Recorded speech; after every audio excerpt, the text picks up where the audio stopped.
حضرت ابو ہریرہ رضی اللہ تعالیٰ عنہ کریم آقا علیہ الصلوۃ والسلام کے شاگرد ہیں اور روایت کر رہے ہیں کہ کریم آقا علیہ الصلوۃ والسلام نے فرمایا، یہ حدیث بخاری شریف کتاب التہجد کے اندر موجود ہے۔ حضرت ابو ہریرہ فرماتے ہیں نبی پاک علیہ الصلوۃ والسلام نے فرمایا، یا بلال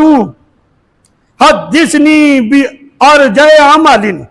عملتہ فی الاسلام، اے بلال مجھے خبر دو اپنے اس عمل کی جو تو نے اسلام میں آنے کے بعد کیا ہے، اور وہ کون سا تمہارا عمل ہے جو اسلام میں آنے کے بعد تو نے کر لیا؟ سرکار فرماتے فَإِنِّي سَمِعْتُ دَفَّنَ عَلَيْكَ بَيْنَ يَدَيْكَ فِي الْجَنَّةِ، فرمایا بلال میں نے جنت میں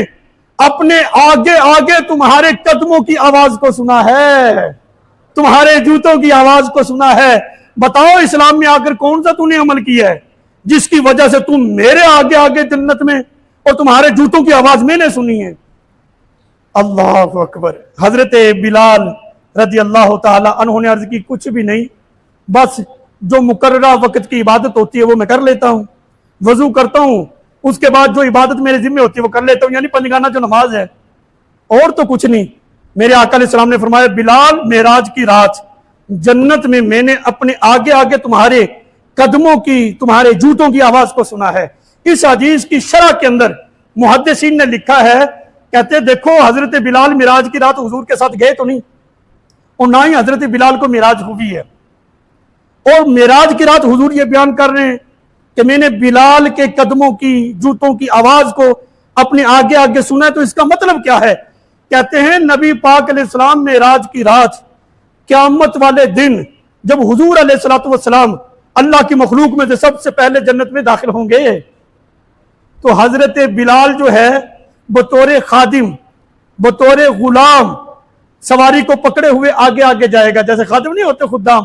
خادم ہونے کی حیثیت سے آگے جائے گا۔ اس منظر کو میرے آقا علیہ السلام نے پہلے ہی دیکھ کر بتا دیا ہے کہ بلال کون سا تمہارا عمل ہے جس کی وجہ سے تمہارا اتنا اونچا مقام ہو گیا ہے کہ تمہیں میری خدمت اور مل رہی ہے جنت کے اندر بھی کہ تم میری سواری کو لے کر جنت میں جاؤ گے۔ یہ اس کا مطلب ہے، اس کا ہرگز مطلب یہ نہیں ہے کہ نبی سے بھی مقام بڑھ گیا ہے۔ کہتے تجھے نبی نہ ہو بتاتا میں کہ بڑھایا نہیں، یہ خادم ہونے کی حیثیت سے جا رہا ہے۔ بسا اوقات آپ نے دیکھا ہوگا جب بادشاہ کی کرسی لگی ہو، وزیروں مشیروں کی نیچے کرسیاں لگی ہوتی ہیں، اور جو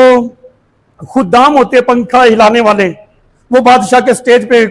اور کرسی کے ساتھ ہی کھڑے پنکھا ہلا رہے ہوتے ہیں، تو کوئی بندہ یہ بات کہے گا؟ یہ معاشقی قسم کا انسان، پڑھا لکھا بھی کوئی نہیں، وزیر نیچے بیٹھے اور یہ سٹیج کے اوپر کھڑا ہے۔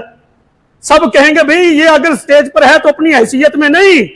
بادشاہ کے خادم ہونے کی حیثیت سے کھڑا ہے۔ حضرت بلال نبی کریم علیہ الصلوۃ والسلام کے ساتھ جنت میں آگے آگے جو جا رہے ہیں اپنی حیثیت میں نہیں، رسول اللہ صلی اللہ علیہ وسلم کے خادم ہونے کی حیثیت میں جا رہے ہیں۔ تو اب تو کوئی اعتراض نہیں نہ بنتا